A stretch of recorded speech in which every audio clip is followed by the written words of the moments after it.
Alright, fellas, here we are back in Pokemon Masters, and yeah, that's a nice cutoff. So, we're gonna be getting Olympia and Sigilyph's, or is it Sigil?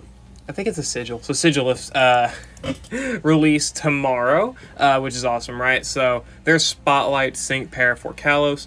Obviously, again, they release tomorrow, the 4th. They have released alongside the daily type rotation event. Not really related to the event at all. That event is more so like it's kind of like a Blissful Bonanza type thing where you get some gems, some tomes, and stuff like that. I don't think there's an exchange shop, but you do get some like tomes and whatnot, and some gems and some upgrade items or level cap items. I think I could be wrong, but it's been a little bit since I looked at the rewards for the event. But it's basically free gems, right? You get a new type every single day. Pretty sure it goes through all the types except normal, right? So there you go. You get a bunch of free stuff. She releases alongside of it. It's not a hard event. It's like just a daily battle that you do every day. It's like it's similar in difficulty to like the Blissful Bonanza. Not hard at all. You can pretty much one shot, the stages, whatever, right? But anyway, I digress. We're gonna look at Olympia and Sigilyph here. This is not gonna be so much of a summon or skip video because they're a spotlight. You should not summon on this. Would I recommend maybe summoning for the 7.5k paid gym tier scout? Still would not recommend that because of the seasonal scouts that are coming up later in the month, right? You need as many, gems as you can. This Pokefair Select scouts are going to be coming as well during the anniversary, so you're going to need a lot of paid gems, right? Can't really sacrifice too many. So do keep that in mind there, right? She is a good unit for sure, but even at 1 out of 5, I probably still wouldn't pick up the kit or pick up the unit for 7,500 gems. Obviously, if you buy gems on a regular basis, sure, spend gems, do whatever you want, right? But for the most part, I would just recommend saving your paid gems for the tiered scout or the seasonal scouts. Next or the end of the month, as well as the Pokefair Select scouts during the anniversary itself. So keep that in mind. But as for like, I said it wouldn't be more of a summon skip. I'm thinking of like, this is more of a save your general pool scout tickets type of thing. The sad thing is that with characters they add right before the upgrade or the update to the general pool ticket scout, they don't add characters past like May, I would say, because last year we had the Sinnoh Elite Four drop in May. I'm pretty sure it was because it was Signature Morty, Signature Giovanni, and then the 3 spotlights for the Sinnoh Elite Four, and they were added to the ticket pool that year. But we got Looker and Courtney same time we're getting Olympia and Drasna here, and they are not being added. They were not added to the ticket pool last year. They were added, or they're going to be added this year to the ticket pool. So this is more so like me recommending to save your Kalos scout tickets and your general pool tickets in hopes of potentially pulling extra copies of Olympia later whenever they update the ticket pool for the 5th anniversary, because they update the ticket pool every single year right before the anniversary or right at the anniversary, whatever you want to call it. So that's generally whenever they update it, right around the anniversary time. So you may want to save your scout tickets, at least for Kalos. If you want to use your general pool tickets to maybe pull like Courtney, Looker, Hugh, Colress, Gordy, Melanie, all these characters, Shauna, right? If you want to pull any of those characters, maybe, of course, spend the tickets relating to that region or general pool tickets. But in Kalos' case, Shauna is the only new pair being added to the ticket scout this year, which means that the pool will be Clement, Serena, and Shauna herself. Shauna is a solid unit. Not solid enough for you to really just try and spend your Kalos tickets, because there is obviously the chance that you go without pulling Olympia for a year, right? You want to have as many chances as you can in order to pull her, because once her and Drasna get added to the ticket pool, it'll be a pretty much a 1 out of 5 chance you'll be able to pull Olympia. 2 out of 5 chance if you want to pull Olympia and Drasna, right? So there is that to consider. I would recommend saving my Kalos tickets. Shauna, you can try and just hope for her, in a normal, summons or whatever, or a normal general pool ticket scout, whatever you want to do, right? I would just save my Kalos tickets. Obviously, the Kalos villain arc and its potential reruns are going to be great methods of getting those scout tickets completely for free. DNA kind of screwed up in making those tickets very, very easy to obtain, right? At least I think so. But anyway, yeah. Would not recommend something for this unit right now as she releases. Would recommend saving your Kalos scout tickets or general pool scout tickets as well, whichever you prefer, in hopes of potentially pulling Olympia here. Obviously, I guess I'll look up whenever the banner ends. I do not. Oh wait, it's over here in her thing, isn't it? Yeah, I'm an idiot. August 20th. This is when her banner leaves. obviously the way that these summons work or scouts work is that for spotlight characters, as soon as their banner leaves, they are added to the general pool ticket scout, right? Or not the general pool ticket scout, the general pool scout. So any 5-star you pull in a multi has a chance of being Olympia, right? All the characters like, Kukui, Blue, all of them, right? All of those characters, they're general pool characters. Olympia, of course, is going to go into the general pool alongside Drasna once their banner leaves. Her banner leaves on the August 28th, which should be when the same day we get the first anniversary character. So we'll get the generally it's 3 anniversary characters, right? Maybe they'll do more this year, who knows? But the 3 anniversary banners we tend to get, those will have Olympia and Drasna on them, assuming she leaves at the normal time. For me personally, this would be like 1:59 a.m. The newest banner, the first anniversary, or the first character for the anniversary would drop at 2 o'clock that same day, right? So Olympia should be in the general pool for the anniversary characters. So if you're saving up a lot of gems and you're going to go for the anniversary characters, that's definitely a lot of good chances to potentially pull Olympia. 12% 5-star chance as a Master Fair banner. So there's definitely, you have odds there, right? You have not like great odds, but of course you have the chance to pull her through any summons you're going to be doing in the sync pair scout, right? Just not your tickets or anything like that, right? So you have a lot of chances to pull Olympia there. Anyway, that was a very big beginning there, right? Let's just look at the unit's kit and whatnot, right? Let's just get a good idea of how strong this unit is. If you want to get a little bit better of an idea, a little bit worse of an idea, I'm not too sure, go look at my video for the characters that came this month, right? Where I do an overview. I'm pretty sure it's part 2 has Olympia and Drasna in it. I'm pretty sure I finished it off with them. So go ahead, watch that if you want to. But this is let's look at what Olympia and Sigilyph are able to do. So I actually have Blue pulled up here. I didn't change this. Whoops. Anyway, level 140, 5 stars. She has 653 HP, solid enough HP tier, 155 in both defenses. Kind of meager bulk, but there's a little bit to consider. 390 special attack, very, very strong there. 310 speed, solid speed tier, not bad, right? Especially being a general pool character, this is just fine. EX her, obviously the stats are going to go up a decent chunk, so there's that. The main thing with this unit is that she's a psychic tech type unit, and her big gimmick is abusing stored power / stat buffs, just in general. So as her passives, she gets Agile Entry 6, which raises her evasion by 6 whenever she enters a battle. So, again, stored power, plus 6 stat boost right here, just off the rip. Amazing. Swag Bag 2, so extra chances to potentially pick up stat boosts from moves, which in this case she has Ancient Power, right? And then she has Partner...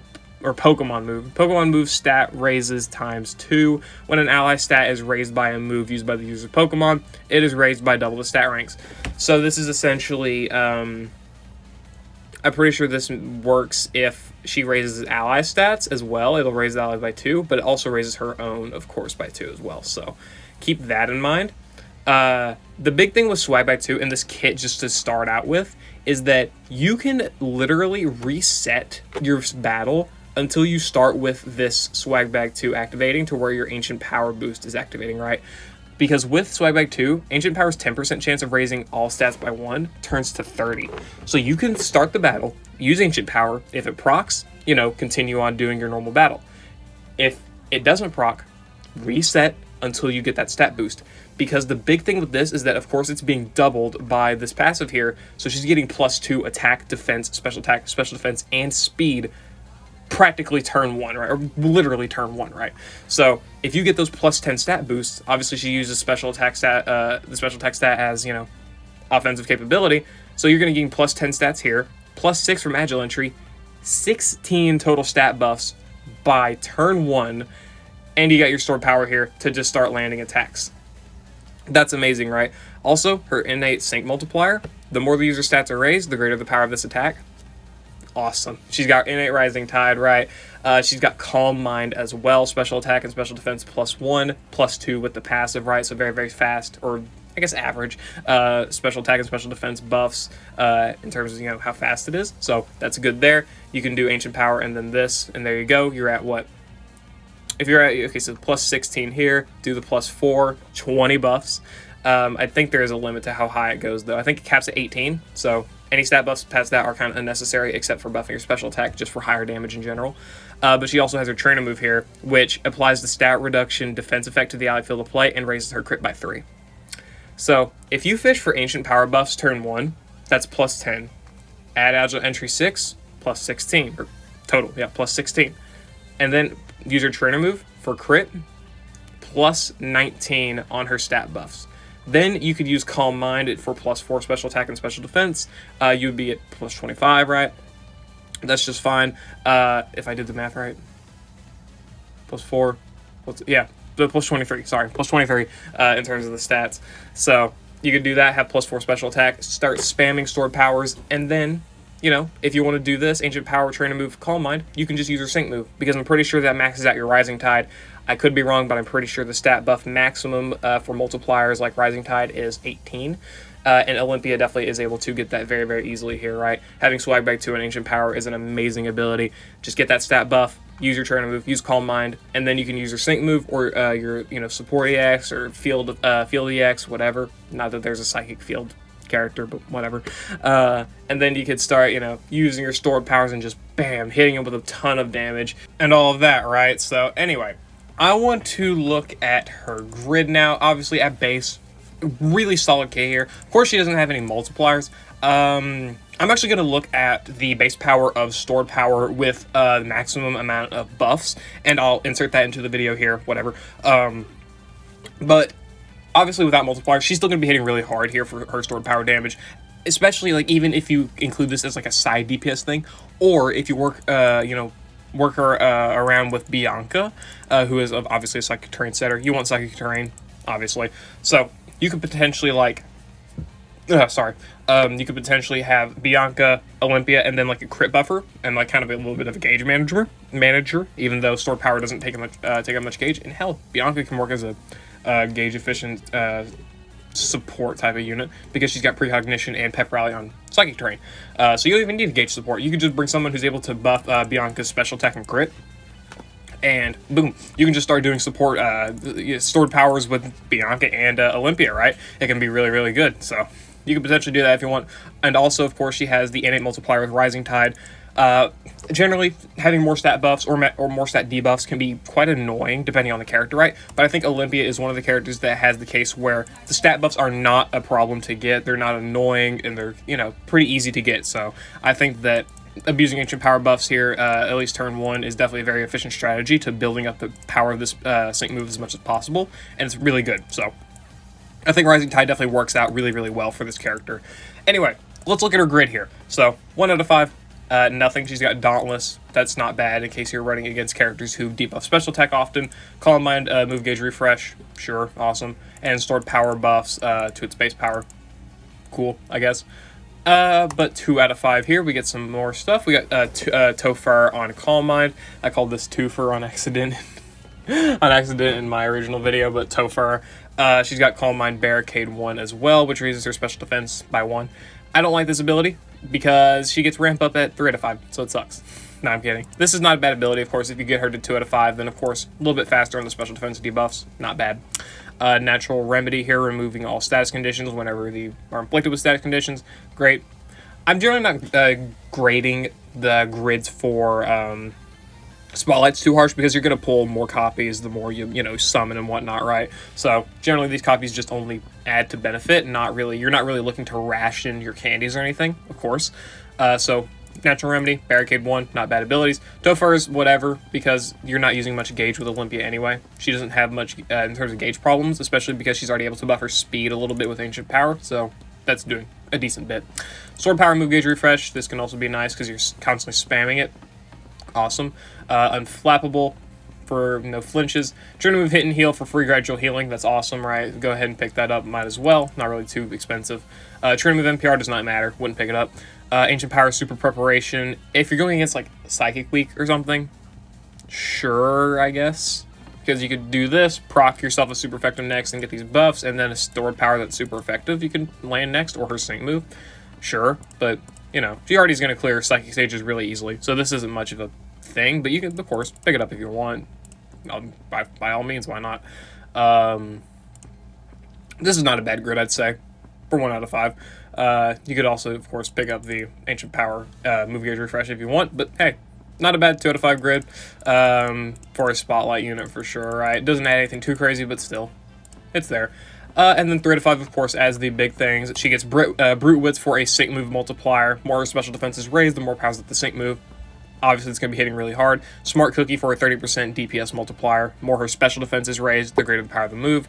Sync multipliers, of course, and double down 5 if you're super effective. There you go. Really, really strong sync move there, being super effective. Still a pretty strong sync move, even not being super effective, because Brute Wits plus Rising Tide, not a bad situation you got there. Not a bad multiplier setup. Very easy to pick up, of course, as well. You can go ahead and pick up other things, and this probably isn't even the most efficient setup. You can do this for even more energy, right? So set it up, sorry, however you want. There you go, 17 energy left. In order to pick up Calm Mind Ramp Up 1, obviously you can buff your special attack and special defense even faster. Maybe you could go for maybe you go for something like this in case you want to get Smart Cookie and Brute Wits maxed out as fast as possible, as well as buffing your special attack as fast as possible. You could potentially pick up this. So there you go. That's not a bad idea there. Swag Bag 2 on Ancient Power, of course, is another great ability, because then you could try and roll for 2 Omni buffs from Ancient Power, right? You could get the +2 stats here, and then try and roll it again and get another +2, or in all stats. That'd be +20 stats right off the rip. Use your trainer move for your crit buffs, or Calm Mind to top off your special attack and special defense, and then, of course, maybe have a crit buffer as support, right? That would be probably pretty efficient. And then, boom. You can land your Sync Nuke, which will be completely maximized with Brute Wits, as well as your Rising Tide, which will be completely maximized. So Ancient Power Swag Bag 2 is not a bad pickup either. So the other stuff up here, Q Cutter, 2% chance of reducing sync move countdown whenever an opponent's attack move targeting the user misses. This is not like a super bad ability. Obviously, it's gimmicky and luck reliant, but of course with Agile Entry 6 for +6 evasion on entry, this can definitely not be a bad ability to pick up. You can get that sync countdown. It can be very, very vital in battles, right? Of course, if you also grid her for Adrenaline or a Head Start, then you can get this and do even more sync countdown shenanigans, right? That'd be not bad, but a little gimmicky, of course. She's got Brain Gain 9 on her trainer move for a +1 special moves next. I probably wouldn't pick this up. It's a little bit too much energy for me. I mean, of course, you have the energy to pick it up, but I would recommend more so just picking up like Ancient Power Swag Bag, maybe Q Cutter instead, or Ramp Up or Barricade 1 on the trainer move, or maybe even just trying to pick up the double down here, right? Depending on how everything goes, right? In terms of picking up stuff. So I'd probably recommend that a little bit more, but Brain Gain 9, +1 special moves next for free. Sure, I guess, why not? Ridicule 2, 30% chance of restoring her HP by 20% whenever the opponent misses her. So you could definitely get some solid solos out of like a Legendary Arena or Legendary Gauntlet out of this, right? Agile Entry +6 for evasion. Swag Bag 2, you can buff your defense and special defense really quickly, so you'll be taking attacks really well. She can max her own crit. She's pretty gauge efficient with Topher and her NPRs, or her move gauge refreshes, I mean, as well as obviously having +6 speed from this Ancient Power, right? So you can probably get some really solid clears, or like solo clears out of like a Legendary Gauntlet, right? Especially because she can apply the no stat reduction effect, and if the enemy's able to debuff your stats, you can prevent that for a couple turns, right? And try and build your stats back up in case they do get lowered. So very good, very solid Legendary Gauntlet character here, especially with the solos. Ridicule gives her healing as well as her trainer move Hit and Heal, so she's going to be able to heal up pretty much any damage that the enemy may be able to do to her, with a little bit of luck from the evasion buffs here, right? So that can be very, very good there as well. I think that's pretty much it for the grid and its overview. Obviously, most people are going to be wanting to run the max DPS and max nuke grid here, with Rising Tide, stored power, massive amount of damage right there, right? But of course, you can also pick up some more gimmicky stuff like the Ridicule and trainer move Hit and Heal 9 here for a bunch of healing and evasion buffs and whatnot. Q Cutter for some sync countdown shenanigans and whatnot. Whatever you want to do, right? She's got a lot of options here, because this is pretty much her minimum energy requirement for her full DPS and nuke grid, and you've still got 17 energy left to play with. So depends on what you want to do. Personally, if I was, it depends on the situation. I would say it depends on the situation, but if I want as many fast buffs as possible, I may consider doing like Ancient Power Swag Bag 2, and then I would want to go for Q Cutter, but I obviously can't. Maybe I would pick up Calm Mind Ramp Up. No, I can't pick that up. I don't know. I don't know what I would go for. Maybe Super Preparation if I'm super effective. I don't know. Whatever. That's just an example grid, of course. But hey, this is pretty much the minimum you want to pick up for her at 3 out of 5. I would say, obviously, you can make some changes to it depending on if you don't care too much about your, the 30% DPS multiplier here from Smart Cookie. You could save 0 energy. Never mind. If you want to miss out on the sync node, then you can definitely save a lot of energy that way. Pick up Q Cutter, pick up Ridicure, and hit Trainer Move, Hit and Heal. Depends just really what you want to do, right? So it doesn't really matter too much there. Anyway, I'm going to end the video there, guys. I hope you all enjoyed. Let me know if you're going to summon for Olympia. Please don't. She's a Spotlight. She's going to go into the general pool. You have a lot of chances to pull her there. Of course, if she goes in, or whenever she goes into the Ticket Scout next year, it'll be a while, of course, but still, whenever she goes into the Ticket Pool next year, you still have the chance to pull for her then at that point. So I'd recommend saving your Kalos tickets in order to pull her. Obviously, maybe just wait. If you get 3 out of 5 before the ticket update, then go ahead, use your tickets, I guess, if you want to. Get some power-ups, get some dupes and other units you may not have. Whatever you want to do. But hey, you got a lot of chances to pull Olympia in the future, aka every single sync pair scout after the 28th. So there's that, right? But anyway, yeah, I'm going to see you all later. I hope you all enjoyed. Yeah, I think Olympia is a really, really great addition to the sync pairs in the general pool. I really, really do.